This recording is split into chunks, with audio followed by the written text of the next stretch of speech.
Vamos conversar hoje um pouquinho sobre o poder do perdão, o poder redentivo do perdão, né? Alguns domingos atrás, nós conversamos a respeito de arrependimento, do poder do arrependimento, e lembramos numa proposição que toda cura e restauração acontecem nas bases do arrependimento, ok? E, na verdade, quando a gente tem um encontro com Jesus, a gente dá alguns passos, algumas coisas vão acontecendo na nossa vida, alguns milagres vão acontecendo na nossa vida, mas não só no momento da nossa conversão.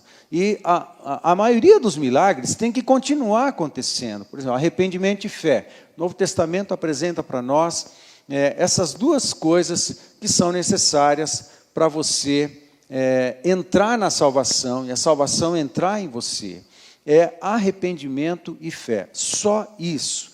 No entanto, na caminhada da vida cristã, nós precisamos continuar voltando para o ambiente do arrependimento e de fé, voltando para o arrependimento e fé, arrependimento e fé, arrependimento e fé. Assim, os níveis de arrependimento vão aprofundando, as nossas experiências de quebrantamento e de cura vão aprofundando para as diversas áreas da nossa vida, como também a nossa fé em Jesus, então, não a fé para a salvação, porque nós já estamos dentro dela, mas a fé como vivência com Deus, também vai ampliando, vai amadurecendo, vai sendo fortalecida, vai sendo ampliada, vai aumentando, se você quiser pensar assim. Então, é uma constante, arrependimento e fé.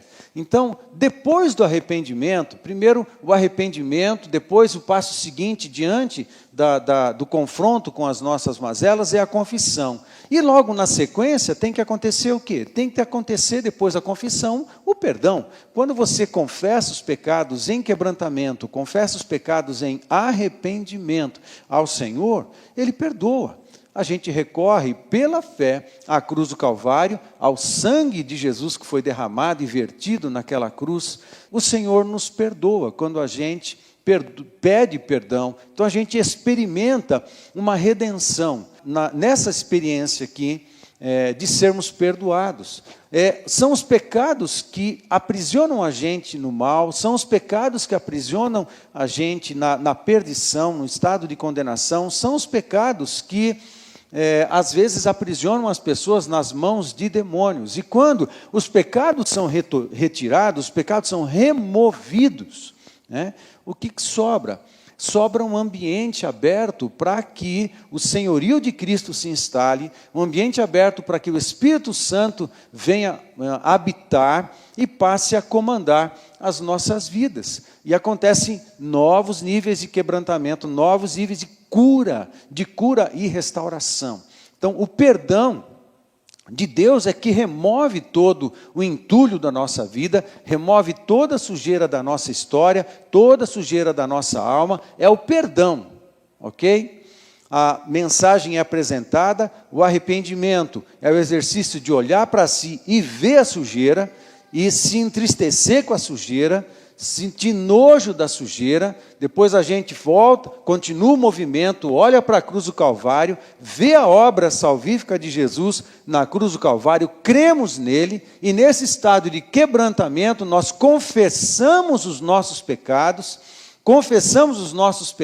dizemos a Deus o que é que está de ruim, que a gente está vendo, que Ele está mostrando para nós. Então Ele vem e move-se com poder, entra em cena o seu perdão, o poder de Jesus, o poder redentivo do sangue de Jesus Cristo. Aí então, com o perdão, a remoção desses pecados. Quando os pecados saem, aí então a gente é purificado, a gente é santificado, a gente é uma nova pessoa, é uma nova criatura. As algemas do pecado foram destruídas, as correntes foram destruídas, as ligaduras do passado, as ligaduras da impiedade, as ligaduras para com as coisas ruins, todo tipo de mal, foi rompido potencialmente na cruz do Calvário, mas a gente vai experimentando isso gradativamente.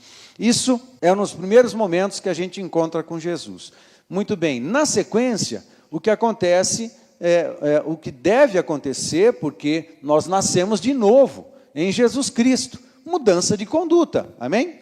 Mudança de conduta, muito bem. Eu roubava, já não roubo mais. Eu mentia, já não minto mais, ok? Eu era violento, já não sou. Então, há uma mudança. Agora, as mudanças acontecem de maneira drástica, dramática, radical. Acontecem? Não, não acontece. É um processo, né? É um processo que no Novo Testamento a gente usa algumas palavras para a gente lembrar do processo de santificação, né? Quando a gente vai na caminhada com Jesus, experimentando transformação, novos níveis de transformação, novas experiências de transformação, quando Deus vai revelando mais coisas que precisam ser tratadas na nossa vida, defeitos de caráter, desvios de caráter, coisas em nós que precisam ser tratadas, aí nós temos uma nova oportunidade de nos arrependermos novamente, aprofundarmos o arrependimento, fazer novas confissões, termos perdão em novo nível e continuar o processo em um crescente, né, amadurecendo à medida da estatura do varão perfeito que é Jesus Cristo. Amém? Tá bom? Então é um movimento. E nesse processo tão lindo de mudança de conduta e tudo mais, de repente você vai crescendo na comunhão com Deus, no relacionamento e na caminhada, você vai descobrindo que Deus também tinha sonhos e tem propósitos e tem pensamentos a seu respeito. Você rompe com a antiga vida, rompe com a antiga identidade, porque Deus te dá uma nova identidade em Jesus Cristo, e nessa nova identidade, porque agora você é da família de Deus, e você não tem apenas um pai, não apenas uma família, você tem propósito, porque você entrou numa família com propósito, você entrou numa família com missão, você entrou numa família que tem um papel na existência. A igreja tem uma missão, a igreja tem um papel. Então você acaba entendendo e sabendo dessas coisas, vai entendendo da vontade de Deus e vai se engajando na vontade de Deus e vivenciando essa vontade cada vez mais e cada vez mais, num crescente contínuo. Amém, queridos? Assim a gente vai provando. E eu quero voltar agora, nesse quadro geral, quero voltar a falar do perdão. Então eu quero conversar um pouco mais sobre perdão, o poder, porque, amados, é o perdão de Deus que remove a culpa, é o perdão de Deus que remove o pecado, é o perdão de Deus que remove a ofensa, é o perdão de Deus que remove as injustiças, é o perdão de Deus que remove tudo isso da nossa vida, coisas que não precisavam mais estar conosco. É o perdão que faz isso, daí o poder redentivo, ele vai redimindo. A palavra redimir tem a ver com libertar, tem a ver com soltar, tem a ver com tirar da prisão, tem a ver com tirar do cativeiro. Redenção é a mesma coisa que tirar da cadeia, tirar das grades, mas não por nada, não, tirar da prisão mediante preço. Nós fomos redimidos por um alto preço, o preço do sangue, da vida do nosso Senhor Jesus Cristo na cruz do Calvário. Então, Ele nos redime, é como se Ele visse o preço pago, Ele leva em conta o preço pago por Jesus na cruz do Calvário, para satisfazer a justiça de Deus. O preço não foi pago para Satanás. Alguns falam isso de uma maneira muito errada, muito errada, por falta de conhecimento, provavelmente, né? O preço que foi pago não foi para Satanás, Jesus não morreu para Satanás, Jesus morreu na cruz do Calvário para satisfazer a justiça de Deus. O nosso negócio é com Deus, a nossa falha que precisa ser reconciliada, nossa reconciliação precisa acontecer com Deus, ok? Nós tivemos um problema com Deus, nós não temos nada com o diabo. O problema é quando a gente está fora de Deus, a gente é parceiro do diabo, mas quando a gente rompe, nosso negócio é com o Senhor. Amém, queridos? Jesus morre na cruz para satisfazer a justiça de Deus, para satisfazer a santidade de Deus. Então, quando a gente vai a Jesus, nós somos reconciliados com o papai e tudo começa de novo. Eu rompo com o passado para ter uma nova vida com Deus. É o perdão que vai limpando a nossa vida. No item 4, eu estou falando sobre mudança de conduta com a ajuda do Espírito Santo. Isso é muito lindo na vida cristã. A gente não consegue se mudar sozinho, a gente não consegue se melhorar sozinho, a gente não consegue se tratar o caráter. Nós não conseguimos curar o nosso caráter, melhorar o nosso coração, o nosso caráter, nós não conseguimos sozinhos, isso é impossível. Nós muitas vezes precisamos todas as vezes precisamos de profundo quebrantamento. Você tem a chance de se quebrantar, de se humilhar a si mesmo, ou ser quebrantado e humilhado por outros, expondo o seu pecado, expondo o seu desvio de caráter, expondo as suas más intenções, expondo as maldades do coração, o que não era necessário, não seria necessário, se você mesmo assumisse que eu preciso curar algumas coisas no meu coração. Nós precisamos, ok? Nós não conseguimos sozinhos, nós sempre precisamos da ajuda do Espírito Santo e precisamos da graça do Senhor, ok? E quando, com a ajuda do Espírito Santo, estamos nessa caminhada, precisamos, no passo seguinte, segundo o Novo Testamento, fazer reparações e restituições. Um dos princípios do Novo Testamento. Eu vou pregar um dia só sobre reparações e restituições, ok? Mas hoje eu só vou mencionar. Então, na sequência, você começa a fazer reparações, supondo que havia um mau comportamento, uma má conduta no relacionamento conjugal, por exemplo. Depois que você anda com Jesus, você muda esse quadro, você se esforça, você repara, você conversa, você pede perdão, você se humilha, sim, e você compensa, e você abençoa, e você pede graça do Senhor para poder abençoar do jeito que tinha que ter abençoado até aquele momento, e nunca fez isso. Então você passa a fazer isso. Então você ama, você abençoa, você passa a ser generoso. Então há uma necessidade de mudança de conduta, mas com reparações. Reparações é muito mais que isso, ok? Não é só mudança de conduta, é você reparar mesmo.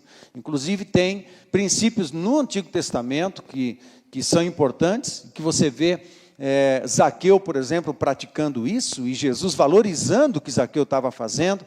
Em Êxodo capítulo 22, por exemplo, tem alguns textos nesse capítulo que falam do princípio da restituição. Em Números capítulo 5, de 9 a 15, se eu não estou enganado, ele fala lá sobre a lei da restituição, a lei da reparação, né, da restituição, quando depois de um pecado contra alguém, só pedir perdão não é o negócio. Você tem que pedir perdão, mas você tem que reparar o dano que você causou.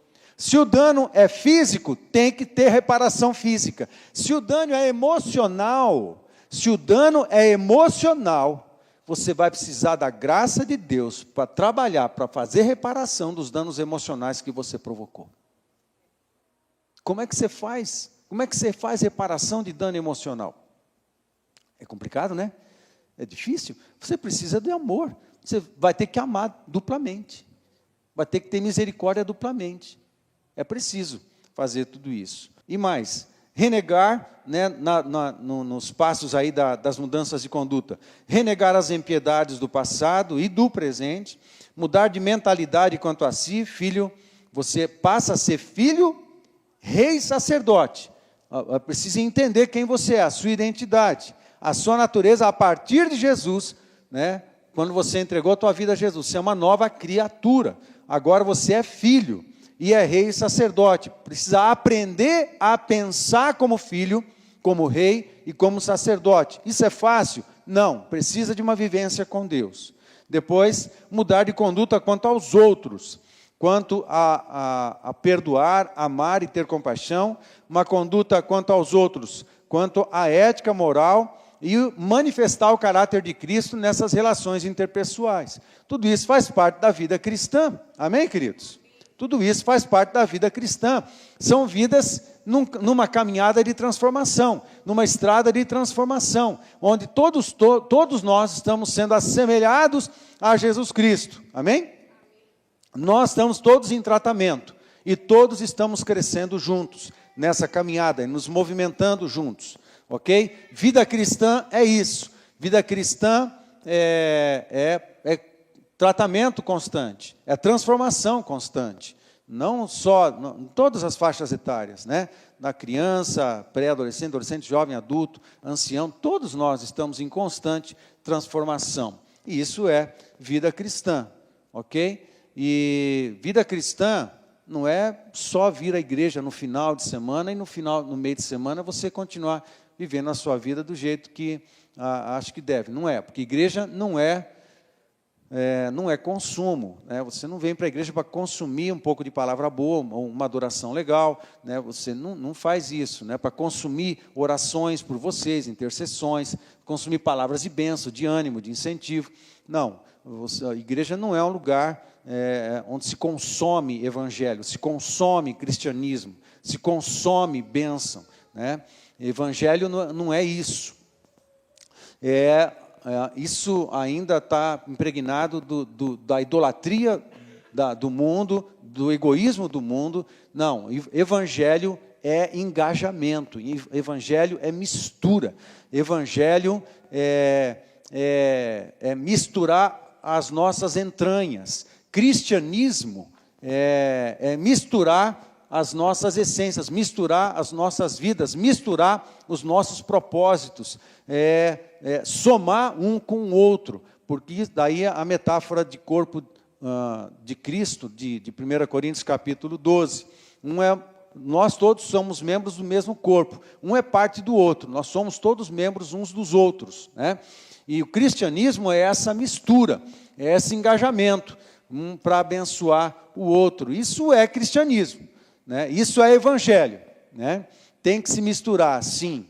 Tem que ser abençoador, sim. Tem que ser generoso, sim. Tudo isso, muito bem. Então isso agora, nada disso vai acontecer, essas mudanças todas não vão acontecer se nós não provarmos repetidamente arrependimento, confissão, perdão. Arrependimento, confissão, perdão.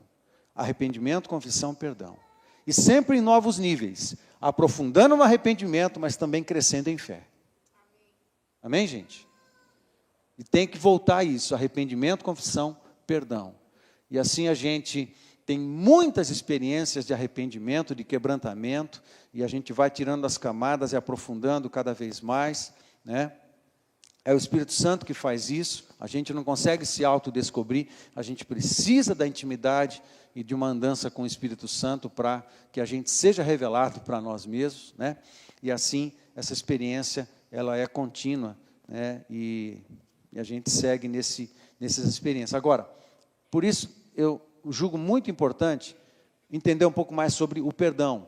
Dar e receber, não só receber, mas e dar também. Por quê? O mesmo poder redentivo que nós provamos na relação vertical, pessoa-Deus, eu-Deus, esse mesmo poder redentivo também se experimenta nas relações interpessoais, horizontal. Vertical, eu-Deus, e horizontal, pessoa-pessoa, eu e alguém, ou eu e alguns.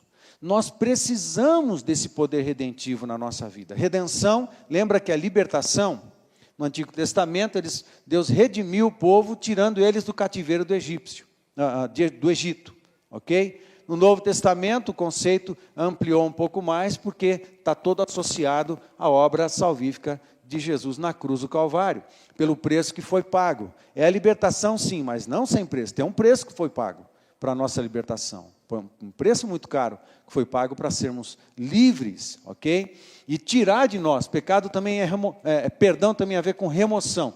E tem muita coisa que continua na nossa vida que não precisava estar mais.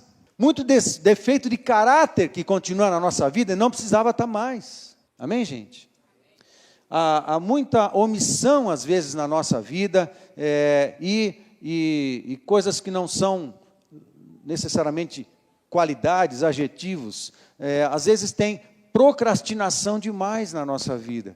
Às vezes tem irresponsabilidades demais na nossa vida. Às vezes tem valores baixos demais no que diz respeito à moral, à moralidade, né? Às vezes existem permissividades na nossa vida. Eu me permito, né? Permissividade. Eu me permito deslizar, eu me permito olhar, eu me permito cometer tais pecados. Eu me permito. Tudo bem, não é? Vamos exagerar. Não, não, não. O conceito que você tem, essa permissividade, essa concessão que se dá, que a gente se dá muitas vezes, ou somos tentados a nos darmos concessões para o pecado, isso aí é que nos coloca debaixo das garras de Satanás. E é pecado. Pecado é algema, pecado é cadeia, pecado é corrente. Quando elas estão dentro de nós, estão na nossa vida, se não num ato de transgressão, se não num ato criminoso, se não numa ação pecaminosa, mas num estilo de pensamento pecaminoso. Amém? Valores, às vezes, que merecem restauração, merecem troca, merecem reconstrução. Amém, gente? Às vezes não é uma ação. Eu não cometi nenhum pecado. Sim, mas a tua estrutura de pensamento a respeito de você mesmo e a respeito da vida está equivocado. Precisa ser santificado. Tem que estar comigo? Vocês estão comigo, gente? Ok? Então, ou seja, eu preciso de uma nova experiência de perdão, de revelação, de arrependimento, confissão e perdão. O perdão remove. Amém, queridos? Então vamos seguir aqui. Agora eu vou gastar mais tempo na questão do perdão. Estão comigo, gente? Amém? Eu estou praticando ensino, né? E aí você tem que vir comigo. Tá bem, gente? Você tem que vir comigo, né? Na minha pegada, ok? Vem na minha pegada aqui que a gente vai dar no mesmo lugar no final, né? Vamos voltar lá, vamos falar sobre perdão então. Perdão é um ato de remissão. Eu tirei isso do dicionário, né? Dicionário de uma Bíblia de estudo. Ato de remissão do pecado cometido. Remoção, amém? Remoção, movimento. Alguma coisa tem que sair. Né? A ofensa tem que sair, o pecado tem que sair, a enfermidade tem que sair, as sujeiras tem que sair, a baixa estima tem que sair, o espírito de rejeição tem que sair, o espírito de coitadismo tem que sair. Tem muita coisa que precisa sair de nós, muita coisa. Esse é o poder do perdão. A gente não precisa ficar convivendo com coisas que escravizam a nossa alma e o nosso coração. A gente precisa experimentar essa remoção, e é o perdão de Deus. Eu estou diante de eu preciso admiti-los, né? Preciso admitir, não existe perdão no atacado, não existe perdão sem você dar nome aos bois. Senhor, eu tenho procrastinado na minha vida, porque tenho medo da rejeição, tenho medo do confronto e tenho medo de tomar algumas decisões, então, ao invés de tomar decisão, eu procrastino. Então, Pai, me perdoa pelos diversos medos que eu tenho tido, porque eu não estou confiando no Senhor, me perdoa pela procrastinação. Estou dando nome aos bois, amém? Amém? Então, tem que ser claro assim, Senhor, me livra disso, remove da minha vida a procrastinação. Quem sabe o que é procrastinação? Todo mundo sabe? Né? Quem não sabe? Tudo bem, todo mundo sabe. Belezinha. Então precisa dar os nomes, ok? E se você não admite isso, não, eu não sou não, eu vou resolver, não sei o quê. Enquanto a gente luta com a negação, a gente chama isso de negação.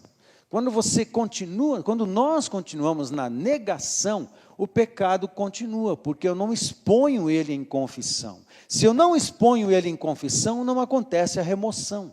Então, eu preciso de admissão. Eu preciso sair da negação, entrar para a admissão e admitir, eu tenho feito isso. E dizer exatamente o que eu tenho feito. Senhor, eu tenho isso e aquilo. Né? Esse cuidado é importante. Né? Então, aí, ato de remissão do pecado cometido, remoção da culpa e do castigo por pecado cometido, e a palavra redenção, que nós já, de alguma forma, já definimos para você, ok? Deixa eu ler um texto para você, Tito capítulo 2, verso de 11 em diante. Preste atenção nesse texto. Tito capítulo 2, a partir do verso 11, diz assim: porquanto a graça de Deus se manifestou salvadora a todos os homens, educando-nos para que, renegadas a impiedade e as paixões mundanas, vivamos no presente século sensata, justa e piedosamente.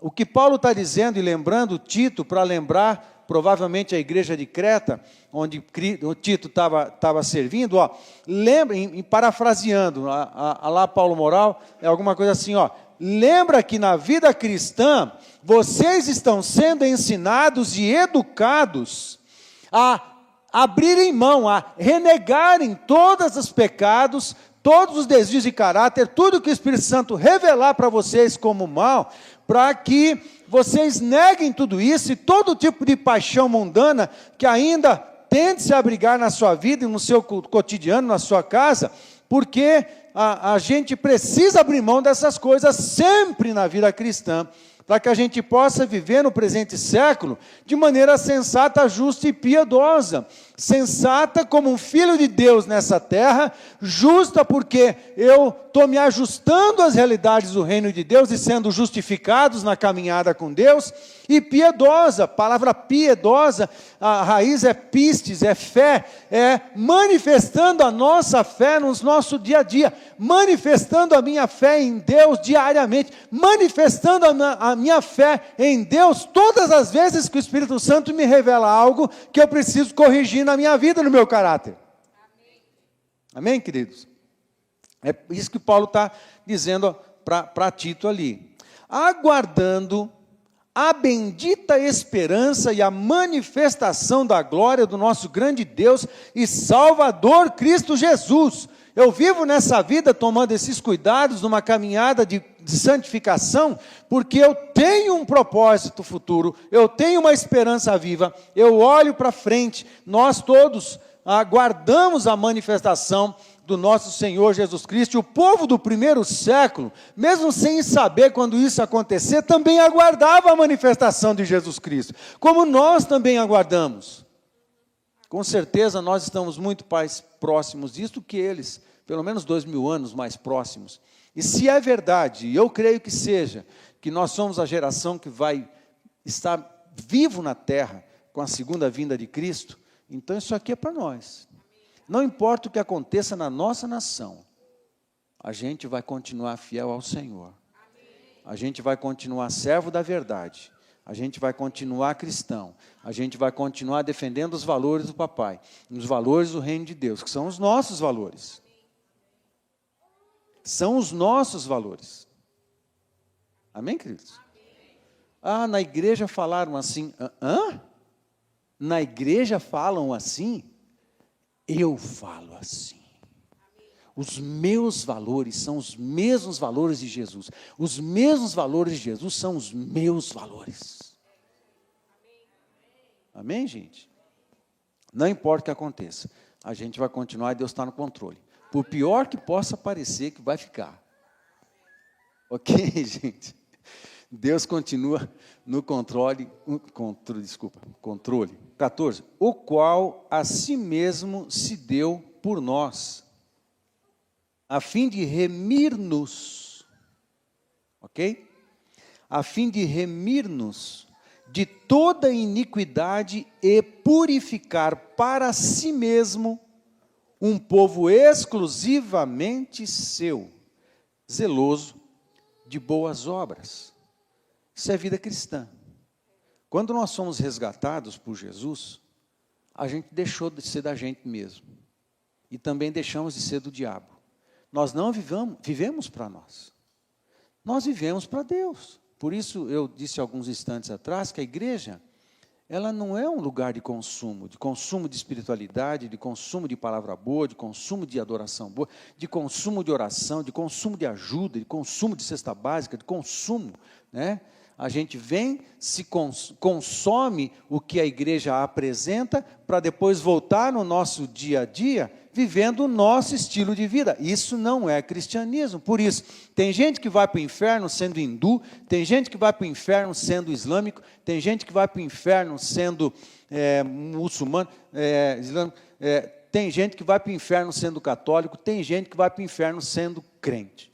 O que a gente precisa é ser crente de verdade. Assumir Jesus de verdade. Ser cristão de verdade. E viver um cristianismo do jeito que ele precisa ser vivido. Não é a minha vida. Meu filho, acabou a sua vida quando você entregou a vida para Jesus. Ele comprou você. Você não se pertence. Miou. Já era. Ok? Isso é uma bênção. Graças a Deus. Isso aconteceu com a minha vida. Graças a Deus. Porque eu não consigo fazer uma boa gestão da minha alma sem Deus. Eu não consigo fazer uma boa gestão dos meus pensamentos sem o Espírito Santo. Eu não consigo fazer uma boa gestão dos meus sentimentos sem o Espírito Santo. Eu não consigo fazer uma boa gestão do meu caráter sem o Espírito Santo. Eu não consigo fazer uma boa gestão dos meus valores sem o Espírito Santo. Eu não consigo, eu preciso do Espírito Santo. A melhor coisa que eu faço é zerar e deixar Jesus ser Ele na minha vida. Amém? Eu preciso do Espírito Santo. A gente é dele. Ele nos resgatou para Ele. Enquanto isso não entrar com força na nossa cabeça, no nosso coração, a gente vai tentar ter vida dupla. Em alguns momentos do nosso dia, ou da nossa semana, ou do nosso mês, eu sou um cristão, e em alguns outros momentos da minha vida, eu vivo a minha vida, eu penso aquilo que eu penso, eu faço aquilo que eu faço, eu sinto aquilo que eu sinto, me permito, fazer pecados do jeito que eu sempre fiz, e não me permito melhorar também. Não faço nada para melhorar a minha vida. Não, vida dupla, ok? Eu não quero ser ofensivo com você. Eu estou dizendo que é um problema de todos nós. A gente tem que se assumir em Deus, se assumir em Cristo. Estão comigo, gente? Amém? A gente precisa disso. E sem voltar todas as vezes no arrependimento, confissão e perdão, a gente não avança. Amém, queridos? A gente tem que voltar nessas coisas, né? Então, aqui o texto de Tito. Zeloso de boas obras. No final das contas, eu tenho que manifestar Jesus nas minhas obras. O testemunho de Cristo tem que ser visto na minha conduta, no meu trabalho, nos meus negócios, em casa. Amém, gente? Amém. Tem que ser visto. As obras do Espírito Santo têm que ser vistas em minha vida. Se ele falou que algo é pecado, por que eu vou fazer? Eu vou me amarrar. Eu vou colocar cadeias, pode prender. Pulso. Prende o coração, prende a alma, prende o meu corpo, prende as minhas finanças. Por que eu faria tal coisa? Se eu sei que diante de Deus algo é pecado, para eu voltar à escravidão, vale a pena, gente? Vale a pena? Não vale a pena. Não vale a pena. O que eu faço? Volta de novo, arrependimento, confissão, perdão. E segue. Começa de novo. Amém, gente? Começa de novo. A bênção, é uma bênção isso. A gente poder voltar e experimentar de novo. Voltar, experimentar de novo perdão. Novos níveis de perdão requerem também novos níveis de arrependimento. Amém? Amém. E eu preciso voltar e fazer quantas vezes for necessário, porque vai acontecer isso na nossa vida. E vai acontecer isso muitas vezes. Amém, gente? Eu vou para Isaías 53, verso 4, o texto diz assim: certamente Ele tomou sobre si as nossas enfermidades e as nossas dores levou sobre si, e nós o reputávamos por aflito, ferido de Deus e oprimido. Ainda pensando na cruz, o Calvário. Um preço foi pago. pela nossa redenção, ok? Muito bem, eu quero falar sobre a palavra em grego de perdão, que é afiemi, afiemi. Fale comigo, afiemi. Afiemi. Isso, é a palavra em grego para perdão. Essa palavra afiemi, ela é composta de duas raízes. Uma, apo. Fale comigo, apo. E uma outra raiz, chamada eimi. Fale comigo, eimi. Eimi é um verbo também em grego, que é o verbo ser, que tem a ideia de coisa, de existência, né? Apo é um prefixo que tem a ideia de separar, de remover, de movimentar. Apo, separar, remover, movimentar. Eimi, coisas que estão, existência, alguma coisa está acontecendo, alguma coisa está e ela precisa ser retirada. Apo, por exemplo, o nome Apocalipse. O nome Apocalipse é praticamente uma transliteração de uma palavra em grego, Apocalipse. Lipse é véu, ok? Apo é retirada do véu. Daí o livro de Apocalipse é o livro da revelação. Res é tirar, velar, velação, véu, né? Revelar é tirar o véu. Então, a palavra Apocalipse é praticamente a tradução, né? Revelação é a tradução da palavra Apocalipsis, né? Que é o nome do último livro do Novo Testamento. Vocês estão comigo? Amém? Então tem a ideia de retirada. Apocalipse, retirada do véu, para que a gente possa ver as coisas que Deus está mostrando. A respeito das coisas que vão acontecer no final de tudo, próximo da segunda vinda, e depois até quando todas as coisas estiverem restauradas, e também o Satanás e os demônios todos julgados e condenados também. Então, o livro de Apocalipse é esse negócio que mostra. A palavra afiemi, que é apo mais eimi, apo é retirada, é afastar, é movimento, eimi é coisa, ok? A palavra perdão, no Novo Testamento, junta essas duas coisas. Daí, a ideia de remoção. Alguma coisa está saindo, apo, alguma coisa está se movendo. O quê? Uma ofensa que veio a existir na minha vida, uma iniquidade que veio a existir em mim, que veio a existir na minha vida, um pecado, um desvio de caráter, alguma ferida, alguma coisa, alguma injustiça, alguma coisa que veio a existir na minha vida, muitas vezes em consequência da nossa herança de pecado vinda de Adão, mas ela está em nós. A palavra perdão remove essas coisas. Isso é demais, isso é demais. Deus nos perdoa, Ele remove as sujeiras da nossa vida. Ah, pastor, mas a minha vida tem tanta sujeira que eu não sei nem mensurar. Naquele momento que você está com Jesus, você ora no atacado, depois o Espírito Santo vai te ajudando no varejo, né? E Ele vai te mostrando coisa por coisa para você entender e depois confessar, para que sejam removidas essas coisas da nossa vida. Mas isso é tremendo. Você pode começar de novo, isso precisa ser removido, o perdão faz isso. Tudo que não precisava estar na nossa vida pode sair pelo perdão. O perdão remove essas coisas todas. Isso é lindo, amados. Quando isso é removido da nossa vida, o que sobra em nós é um terreno às vezes ferido, às vezes é um terreno machucado por injustiças, machucado por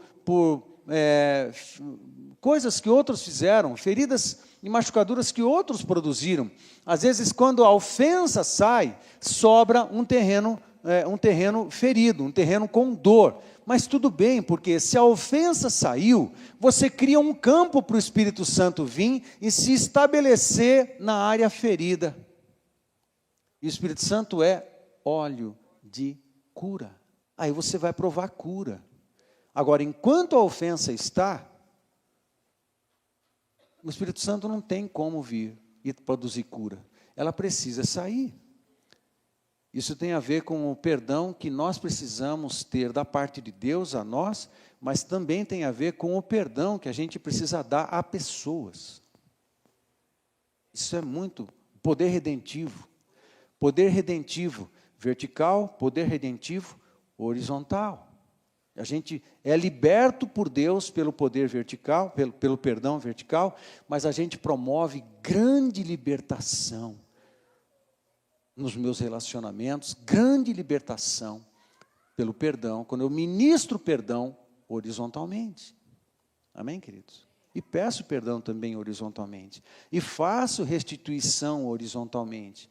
Agora, a lei da restituição. Eu preciso restituir. Depois do perdão, do pedido de perdão, tem a restituição. Para as pessoas, eu tenho que estudar isso com delicadeza. Geralmente, você precisa da ajuda de um líder para pensar em restituir a respeito de um pecado que um prejuízo que você cometeu para uma outra pessoa por causa de algum pecado. Porque algumas você deve fazer, outras não. Porque às vezes piora. Se tem uma namorada antiga que você pecou contra ela, ela já está casada e tem 3 filhos. O que você vai falar com ela? Vai dar ruim. Você faz de um outro jeito. Ok, gente? Ok? Então, na hora de fazer uma restituição, então você precisa de uma orientação de um líder. Conversa com teu líder, conversa com a gente, se você quer fazer isso. Mas que é necessário fazer uma restituição? Você pecou, você fez mal, você feriu, você magoou, você fez alguma coisa quando devia, você vai restituir. Você precisa restituir. Faz parte dos frutos de arrependimento. Se não acontecer restituição, não está frutificando em arrependimento. E sem arrependimento não há cura e transformação. Agora, eu tenho que fazer restituição horizontal, pessoa a pessoa. E no caso de Deus, os pecados que eu cometi contra Deus, como é que eu restituo Deus? Entregando a sua vida para Ele. Você já não se pertence mais. Não tem o que você faça que pague. Então você se entrega. E é isso que Deus quer. Deus quer você. Inteiro. Por isso Ele te resgatou e te remiu para Ele.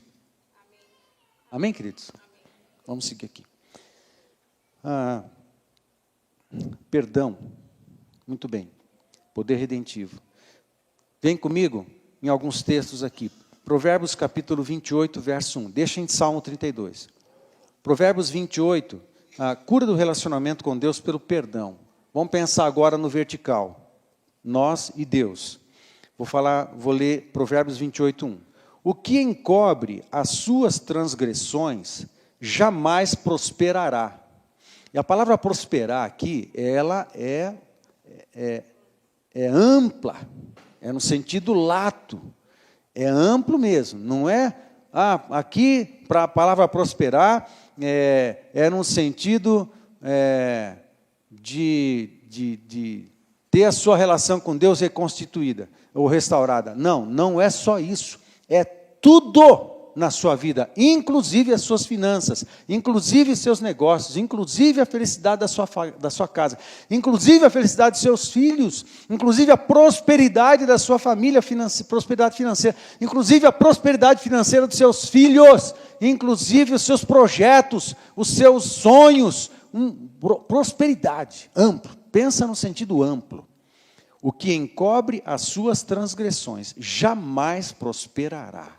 Tem gente que vive em miséria, mas tem o coração duro. Se não é miséria financeira, é miséria moral ou miséria emocional. Mas a boa notícia é que nós não precisamos ficar com nada disso. Nós podemos sair da miséria, porque Deus nos resgatou. Para remover esses pecados e essas coisas que prendem a nossa alma na miséria, o nosso emocional na miséria, nossa estrutura de pensamento na miséria, nossas finanças na miséria, né? Tem coisa que precisa ser consertada nas nossas finanças. O que encobre as suas transgressões jamais prosperará, mas, fale assim, glória a Deus pelo mas. Sempre temos um mas. Sempre temos um mas de Deus. Amém? Mas o que as confessa e deixa, confessar e deixar, confessa e deixa, esse alcançará misericórdia. Uau, da parte de Deus. Misericórdia é colocar o coração na nossa miséria. Miseri e cardia. Misericórdia. Cardia de coração. Cardiologista. Cardia é coração. Miseri é de miséria mesmo. É a tradução do latim. É quase uma transliteração do latim, a palavra misericórdia. Ter misericórdia é colocar o coração na fraqueza de alguém, na miséria de alguém, na dificuldade de alguém. Deus colocou o seu coração na nossa miséria. E de uma forma tão radical, que enviou o Deus Filho da Trindade para pagar o preço. Amém? Nosso pecado. 1 João 1,9, se confessarmos os nossos pecados, Ele é fiel e justo para nos perdoar os pecados e nos purificar de toda a injustiça. Interessante, ele fala de perdoar pecados, ele fala de purificar injustiças. Parece que tem coisas que têm a acontecer processualmente na nossa vida. Não é só um ato de transgressão, existem injustiças dentro de nós que precisam ser purificadas. Amém, queridos? Precisam ser purificadas. A boa notícia, isso é possível de acontecer. Só que a gente tem que entrar para a admissão. Eu admito, e isso precisa sair da minha vida. Essa injustiça precisa sair. A palavra confessar é homologel no grego, e homologar é tornar público. Tem que confessar. Não adianta confessar na mente. Não, tem que confessar em voz alta. Ah, eu estou pedindo perdão pelo ciclano na minha mente. Não deu. Não é nada disso. Senão o Novo Testamento usaria outra palavra, que não homologel. O Novo Testamento usa homologel. Eu preciso ir à pessoa e dizer, eu pequei fazendo isso, isso e isso, peço o teu perdão. Papai, eu pequei tal pecado e tal pecado, eu peço o teu perdão. Papai, eu tenho feito isso, isso e isso, eu peço o teu perdão. Amém? Salmo 32, de 1 a 5, aí então a gente entra naquela parte ali. Eu quero ler desde o primeiro verso, presta atenção. Bem-aventurado aquele cuja iniquidade é perdoada, cujo pecado é coberto. Bem-aventurado o homem a quem o Senhor não atribui iniquidade e em cujo espírito não há dolo. Enquanto calei, verso 3, aí o texto que está projetado. Enquanto calei, os meus pecados envelheceram os meus ossos, pelos meus constantes gemidos todo o dia. Porque a tua mão pesava dia e noite sobre mim, e o meu vigor se tornou em sequidão de estio. Verso 5. Confessei-te o meu pecado, e a minha iniquidade não mais ocultei. Disse, confessarei ao Senhor as minhas transgressões, e tu perdoaste a iniquidade do meu pecado. A palavra perdão em hebraico também tem a ideia de movimento. Tem uma raiz que dá a ideia de movimento, de remoção. É muito legal isso, muito lindo. Mesma ideia do grego. O grego dá uma ampliadinha, mas é a mesma ideia. Olha a sequência do verso 6. Sendo assim, olha só o que o salmista está dizendo. Sendo assim o quê? Enquanto eu calei, eu adoeci, tive muitas enfermidades emocionais e físicas, estava gemendo, sem prosperidade, num estado de miséria financeira, física e emocional e relacional e espiritual também. Mas aí eu resolvi confessar. Amém, gente? Nós temos essa oportunidade. Deus nos dá. Aí eu resolvi confessar. E quando eu confessei o meu pecado, Ele me perdoou o pecado e a iniquidade. Sendo assim, olha o que vem depois da admissão, do arrependimento, do pecado, do perdão, da confissão e do perdão. Admissão, arrependimento, confissão e perdão. Estão comigo? Olha o que vem na sequência. Verso 6. Sendo assim, todo homem piedoso te fará súplicas. Aí o salmista já está chamando esse homem de piedoso. Significa que a sua fé foi restaurada. Ele passou a contemplar Deus. Amém, gente? Amém. A conexão foi restabelecida. Sendo assim, todo homem piedoso te fará súplicas, em tempo de poder encontrar-te. A sensação de ver Deus, de ouvir Deus, perdão, de ouvir Deus, de sentir Deus, de saber que Deus está te ouvindo, que vai falar com você. Isso é restaurado. Amém? Acesso liberado a Deus é o que vai acontecer. Olha na sequência do verso 6. Com efeito, quando transbordarem muitas águas, não atingirão.